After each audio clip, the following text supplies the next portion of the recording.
અમારી સમ્રાટ સમાચાર ચેનલ સબસ્ક્રાઇબ કરો, લાઇક કરો, કોમેન્ટ કરો અને જોતા રહો પળે પળના દરેક પ્રકારના સમાચારો।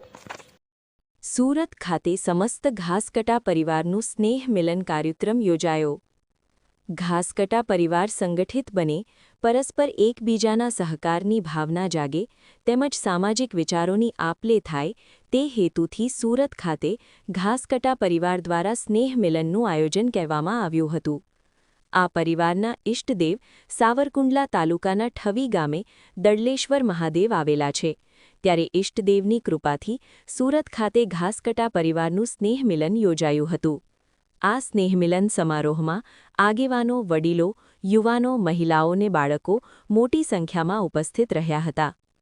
આ સ્નેહમિલન કાર્યક્રમમાં ઠવી ગામના અગ્રણી અશોકભાઈ ખુમાણ, આણંદભાઈ ધડુક, વિનુભાઈ ડાવરા, રાજુભાઈ પંડ્યા, સાવરકુંડલાના અગ્રણી પ્રવીણભાઈ કોટીલા, અમરેલીના અગ્રણી ઉમેશભાઈ સ્નેહમિલન કાર્યક્રમ